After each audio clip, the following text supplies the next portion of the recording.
Welcome to big news. నేను మీ గౌసుద్దీన్ షేక్. ఉన్నదే రాస్తా, చూసిందే చెప్తా. ముఖ్యమంత్రి రేవంత్ రెడ్డి మిర్యాలగూడలో మున్సిపల్ ఎన్నికల రణరంగం కోసం నగారా మోగించారు. ఆ పార్టీ నిర్వహించిన భారీ బహిరంగ సభలో ముఖ్యమంత్రి రేవంత్ రెడ్డి ప్రసంగించారు. తమ పార్టీ 2 ఏళ్లలో సాధించిన ప్రగతితో పాటు గత 10 ఏళ్లలో బీఆర్ఎస్ వైఫల్యాలను ఎండగడుతూ ముఖ్యమంత్రి రేవంత్ రెడ్డి ఆ సభలో చాలాసేపు ప్రసంగించారు. ఆ ప్రసంగంలోని ప్రముఖ అంశాలను ఇప్పుడు మనం ఒకసారి చూద్దాం. బీఆర్ఎస్ వాళ్ళకు ఎస్ఎల్బీసీ కట్టనోనికి, రేషన్ కార్డు ఇవ్వనోడికి, సన్న బియ్యం పంచనోడికి, ఆడబిడ్డలకు ఆర్టీసీలో ఉచిత ప్రయాణం ఇవ్వనోడికి ఇవాళ మిమ్మల్ని ఓటు అడిగే హక్కు ఉందా? మీరు ఒక్కసారి ఆలోచన చెయ్యండి.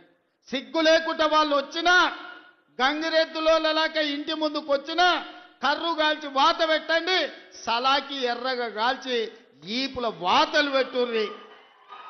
ఏమన్నా తెస్తే తీసుకోండి, ఏమన్నా ఇచ్చినా తీసుకోండి, కీసలలో లాగులాలు ఏమన్నా ఉంటే అది కూడా తీసుకోండి. మందిని ముంచిన సొమ్ము మస్తుగా ఉన్నది వాళ్ళ దగ్గర.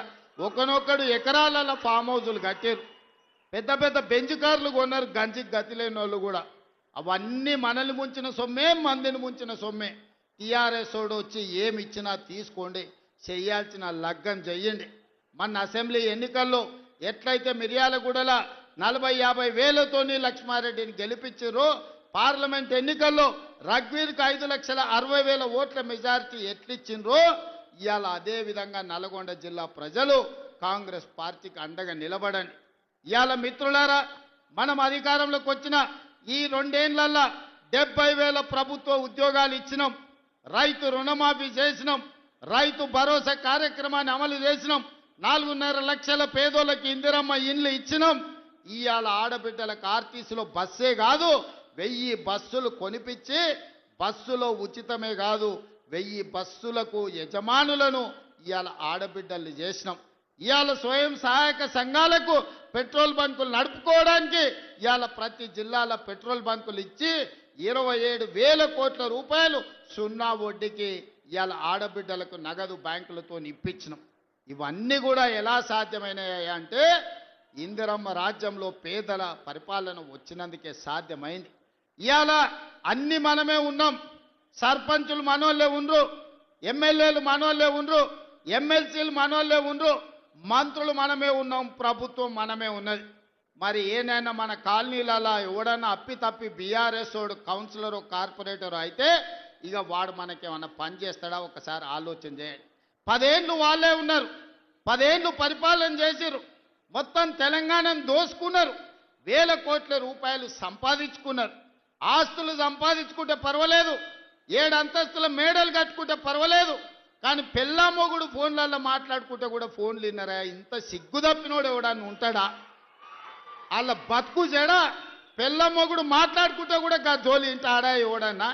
జడ్జిలను వదలలే, జర్నలిస్టులను వదలలే, ప్రతిపక్ష నాయకులను వదలలే, పెళ్ళ మొగుడు జోలి వదలలే, సినిమా తారాలు మాట్లాడుకుంటుంటే వాళ్ళను కూడా వదలలే. ఎవడు ఏది మాట్లాడుకున్నా వాని ఫోన్లలో ఏం మాట్లాడుకుంటుండో వీడికి ఎందుకయా? ఈడేమన్నా మనిషేనా? అసలు మానవ జన్మ ఎత్తడానికి అర్హత ఉందా? మంది ఫోన్లు తినేటోడు అసలు మనిషా? అన్నం తినేటోడు ఎవడన్నా పెళ్ళ మొగుడు మాట్లాడుకునేది వింటారా? అట్లాంటి సన్నాసులకు మన పోలీసు వాళ్ళు నోటీస్ ఇచ్చారు. మా జాతిపితకు నోటీస్ ఇస్తారని. ఎవరికి రా నువ్వు జాతిపితవు? ఎవడు నీ జాతి? వినోద్రావు నీ జాత? ఎర్రబల్లి దయాకరావు నీ జాత? కుక్కడపల్లి కృష్ణారావు గారు నీ జాత? లేకపోతే తన్నీరు హరీష్ రావు గారు నీ జాత? నీ జాతికి పిత ఉండొచ్చు, మాకు మా నల్గొండకో లేకపోతే మా పాలమూరుకు నీ జాతితో ఏం పని? నీ జాతి ఏంది? నీ నీతేంది? నీలాంటోడు జాతి పితయి పెళ్ళ మొగుడు జోలి పెట్టుకుంటే కూడా ఫోన్ లేనే సన్నాసి నువ్వు జాతి పితవంటే ఎవడన్నా ఉంటే ఆత్మహత్య చేసుకుంటాడు, బాయిలో దుంకి చచ్చిపోతారు. సిగ్గుతోని తల వంచుకోవాలి. ఇట్లాంటి ఘోరమైన క్రూరమైన నేరాలు చేస్తే పోలీసు వాళ్ళు పట్టుకొచ్చినట్టు వానికి ముఖానికి ముసుగు తొడిగి కండ్ల కాడికి ఇట్లా పొక్కలు పెట్టి పట్టుకొస్తారు. ఆయన ముఖం మందికి చూపియొద్దాడు. మన పోలీసు వాళ్ళు పిలిచినప్పుడు హరీష్ రావును, కేటీఆర్ని అందరినీ ముఖానికి ముసుగు తొడిగి పట్టుకొచ్చేది ఉండే, లేకపోతే ముఖానికి మసి పూసి పట్టుకొచ్చి పోలీసుల ముందర పెట్టేది ఉండే. పోలీసు వాళ్ళు మంచోళ్ళు కాబట్టి ఏమనలేదు. మా జాతిపితకు నోటీస్ ఇస్తావా? మా జాతిపితకు నోటీస్ ఇస్తే తెలంగాణ సమాజానికి అంత ఇచ్చినట్టే అంటాడు. అట్లనే అనుకుందాం.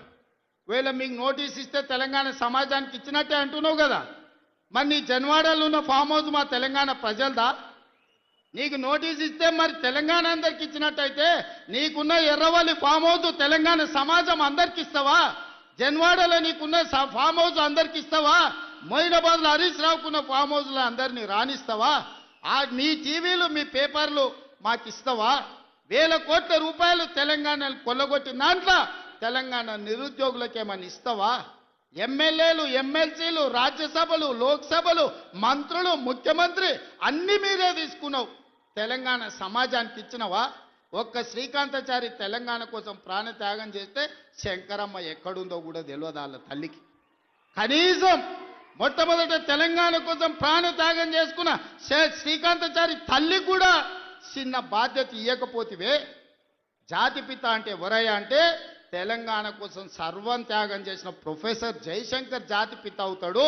లేకపోతే ఆంధ్రప్రదేశ్లో పార్టీ చచ్చిపోయినా, తెలంగాణలో అధికారం కోల్పోయినా, కేంద్రంలో ప్రభుత్వం పోయినా పర్వాలేదు అని తెలంగాణ రాష్ట్రం ఇచ్చిన సోనియమ్మ తెలంగాణ తల్లి అయితే తప్ప నీలాంటి దోపిడీదారుడు, దొంగ, లుచ్చ నువ్వెట్లా జాతిపితమవుతావని నేను అడగదలుచుకున్న. మిర్యాలగూడ నుంచి సిగ్గులేని మాటలు మాట్లాడతారు. ఇవాళ చేసిన తప్పులకు తల వంచుకొని ముక్కు నేలకు రాయాలి. తెలంగాణ సమాజం ముందల తెలంగాణ సమాజాన్ని క్షమాపణ అడగాలే తప్ప ఇవాళ ఇంకా సిగ్గులేని మాటలు మాట్లాడుకుంటా బీఆర్ఎస్ వాళ్ళు తిరుగుతారు. ఇక ఈడ కూడా మీ దగ్గర ఒక ఆయన ఉన్నాడు, నక్క చిత్తుల భాస్కర్ రావు అని. ఎవడయా భాస్కర్ రావు? ఎవడు? జానారెడ్డి చెప్పులు మోసినోడు కాదా? జానారెడ్డి ఇంట్లో నీళ్ళ సీసాలు మోసినోడు కాదా? జానారెడ్డి నమ్మి కన్న కొడుకు ఇయ్యకుండా నక్క చిత్తుల భాస్కర్ రావు టికెట్ ఇస్తే కాంగ్రెస్ పార్టీ కార్యకర్తలు మీ రక్తాన్ని చెమటగా మార్చి మీరు భుజాల మీద మోసి మిర్యాలగూడ ఎమ్మెల్యేని చేస్తే మీ ఆత్మ గౌరవాన్ని తీసుకెళ్లి ఎర్రవల్లి ఫామ్ హౌస్లో కేసీఆర్ కాళ్ళకాడ తాకట్టు పెట్టినోడు ఇవాళ మళ్ళా మీ దగ్గరకు వస్తున్నాడు. గాయన మనకు నాయకుడు. ఒక్కసారి ఆలోచన చెయ్యండి. ఇవాళ ఈ నక్క చిత్తుల భాస్కర్ రావు ఇవాళ మనోళ్ళు నామినేషన్లు వేస్తే బెదిరిస్తుండట మీరు వాపసు తీసుకోవాలని.